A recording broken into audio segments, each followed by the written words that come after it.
Salut, c'est Loïc, je suis très content de te retrouver aujourd'hui pour cette nouvelle vidéo. On va parler aujourd'hui de combien tu peux gagner avec ta location en courte durée. Mais quand je dis combien tu veux gagner, c'est pas une énième vidéo, on va te montrer juste des chiffres bruts, je rentre dans le vif du sujet, je te détaille tout, je t'ouvre mes livres de compte, tu vas voir réellement combien j'ai fait sur les 30 derniers jours, combien je génère avec mes appartements à l'année. Je t'explique tout ça en détail dans cette vidéo. Avant toute chose, je t'invite à t'abonner à la chaîne si ce n'est pas encore fait. Pour ça, tu as juste besoin de cliquer sur le bouton s'abonner qui apparaît dans la vidéo ou bien de cliquer en dessous et puis tu n'oublies pas la petite cloche si tu veux être prévenu à chaque fois qu'il y a une nouvelle vidéo. Donc concrètement, combien est-ce qu'on gagne dans la location courte durée? Combien est-ce qu'on peut faire? Combien est-ce qu'on va payer de frais? Combien est-ce qu'on va payer de charges? Combien est-ce qu'on va payer d'impôts? Combien est-ce qu'on peut espérer générer? Qu'est-ce qui fait la différence pour faire beaucoup ou pas beaucoup? Comment la saisonnalité rentre en ligne de compte? Tout ça, c'est des questions que je me suis posées et que je me suis énormément posées avant de démarrer de la location en courte durée.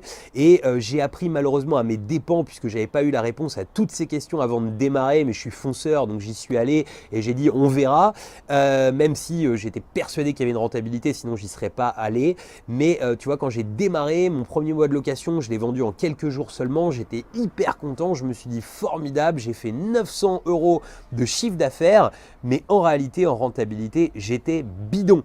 Alors pourquoi j'étais bidon en rentabilité? Eh bien tout simplement parce que je n'avais pas pris en compte tout un tas de choses et que je ne m'étais pas rendu compte qu'il fallait finalement vendre relativement cher pour avoir une vraie rentabilité. Si tu as réellement envie d'acquérir une indépendance financière sans acheter 20 appartements, eh bien il va falloir optimiser chacune des locations et c'est ce que je me suis rendu compte. Donc qu'est-ce que j'ai fait après ça? Eh bien j'ai augmenté tout simplement le prix de mes nuits.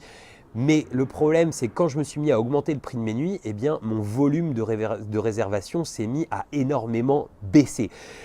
Du coup, j'ai vivoté pendant un moment, je baissais les prix, je remontais les prix, je baissais les prix, je remontais les prix. Alors, je le fais toujours à aujourd'hui, mais en réalité, je me rendais compte que j'en ai beaucoup en dernière minute à pas cher et très peu, un petit peu plus longtemps à l'avance, relativement cher. Donc j'ai vraiment pris le temps d'étudier tout ça, j'ai vraiment pris le temps de me former autour de tout ça parce que c'est quelque chose de vraiment important parce que les différences de chiffres sont complètement hallucinantes.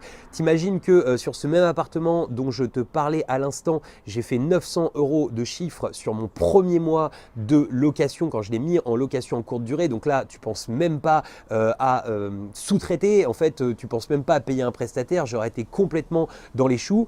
Et là, sur le mois dernier, il va avoir, enfin sur les 30 derniers jours, il a dégénéré plus de 2200 € de chiffre. Donc on est à plus du double à aujourd'hui de ce que je faisais au démarrage. On a un taux de remplissage qui est de l'ordre de 90 à 110% suivant les périodes de l'année. Donc on est sur quelque chose qui est complètement optimisé.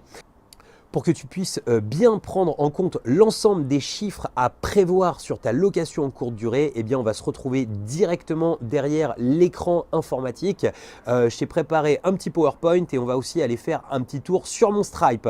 Voilà, je te dis à tout de suite. Alors on se retrouve derrière l'écran directement sur mon volet Stripe. Donc tu vois, j'ai pris le 20 juin au 20 juillet. Donc tu vois que j'ai fait 28 ventes pour 3 930 € 72.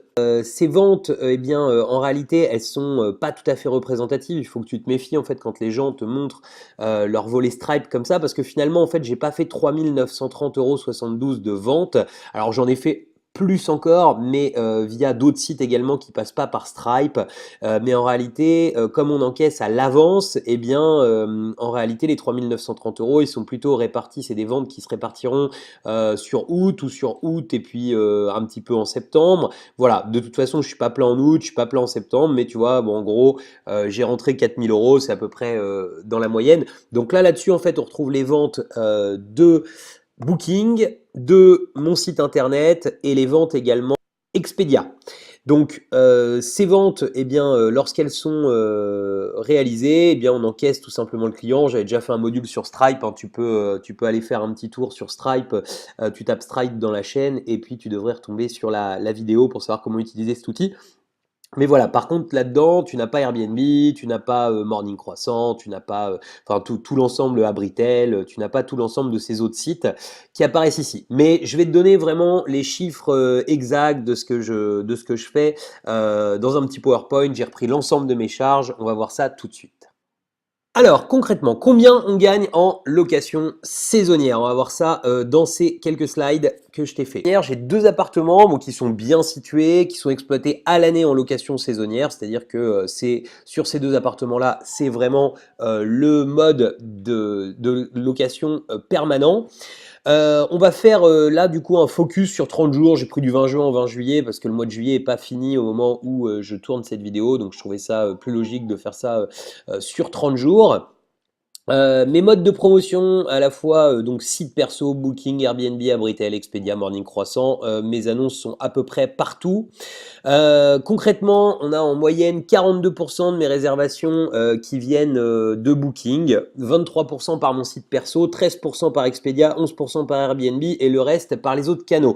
Donc là, c'est une moyenne sur un an jusqu'au 30 juin en fait, du 1er juillet l'année dernière jusqu'au 30 juin cette année, la moyenne a été là-dessus. Alors, mon site perso a même pris plus de part encore dans cette moyenne, mais à aujourd'hui, la moyenne sur un an, c'est 23%. Je pense que l'année prochaine, on devrait atteindre assez facilement les 30%. Donc l'avantage du site perso, c'est que tu n'as pas de commission. Donc si tu vends à peu près les mêmes tarifs que sur Booking ou autre, ou moi en général je vends 5 euros moins cher, eh bien tu évites les commissions d'intermédiaires.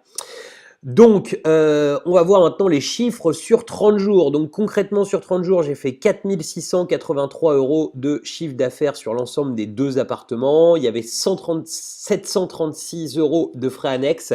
Qu'est-ce que les frais annexes? Le ménage, les frais de carte bancaire que je prends aux clients, les taxes de séjour, etc.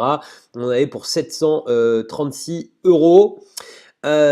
Donc soit une moyenne de 78,05 € par nuit, frais inclus.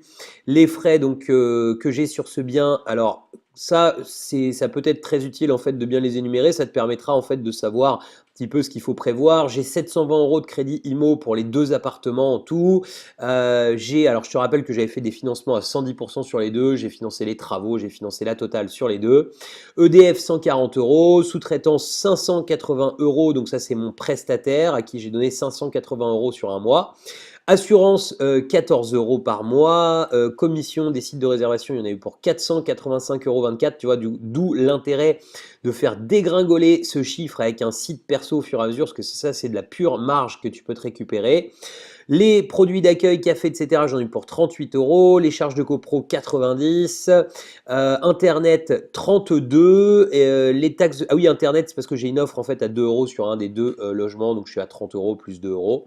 Les taxes de séjour, 49,70 € en tout. Les produits d'entretien, 26 €. Et tu vois, ça me fait un résultat, si tu fais les 4 683 moins l'ensemble de ces charges, à 2 508,06 € de cash flow net sur 30 jours sur ces deux biens.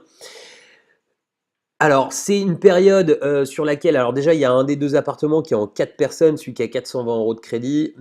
Donc celui-ci, forcément, il génère un petit peu plus de chiffre d'affaires que celui qui est en 2, parce que quand on a des 3 ou 4 personnes, j'arrive à vendre des fois jusqu'à 110 € la nuit sur du 4 personnes.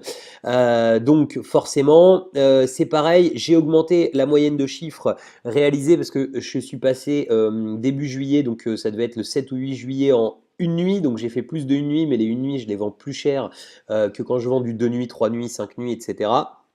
Et sinon, par contre, si tu reprends donc sur mon premier appartement saisonnier, j'ai fait 1042,56 € net sur l'année en moyenne, c'est-à-dire qu'il y a eu des mois à 1002 ou 1003, et puis il y a eu un mois à 850 €, c'était le plus petit, c'était le mois de novembre, de cash flow net, mais tu vois, ça te laisse quand même un beau chiffre d'affaires, donc tu vois, même tout en sous-traitant, et tu vois, si j'avais pas sous-traité, j'aurais fait 600 € de plus, mais finalement, eh bien, quand je vois le temps qui est y passé, les 600 €, ça va pas être payé très très très cher à l'heure, donc voilà, donc moi personnellement, je préfère sous-traiter. Par contre, je garde la gestion, comme toujours, hein, des réservations. C'est pour ça que tu n'as pas de commission agence ou autre en plus. Voilà, ce diaporama est terminé. On se retrouve à nouveau derrière la caméra, face caméra. À tout de suite. Donc tu vois, on vient de voir en détail eh bien, ce que ça pouvait générer. Je t'ai préparé un petit bonus comme tu es resté jusqu'à la fin de cette vidéo. Ce bonus, je vais te le mettre dans l'écran de fin qui va apparaître dans quelques secondes. Ce bonus, c'est tout simplement les 5 piliers qui m'ont permis en fait de pouvoir aujourd'hui générer un chiffre relativement conséquent, c'est-à-dire de générer un vrai salaire net sur de la location en courte durée. Si tu as envie de recevoir donc ce bonus des 5 piliers, tu cliques sur la petite vignette qui est apparue dans la vidéo. Et je te remets également dans l'écran de fin le lien vers les vidéos qui te donnent des conseils pour réaliser de la location en courte durée. Je te dis à très bientôt pour une nouvelle vidéo. Ciao!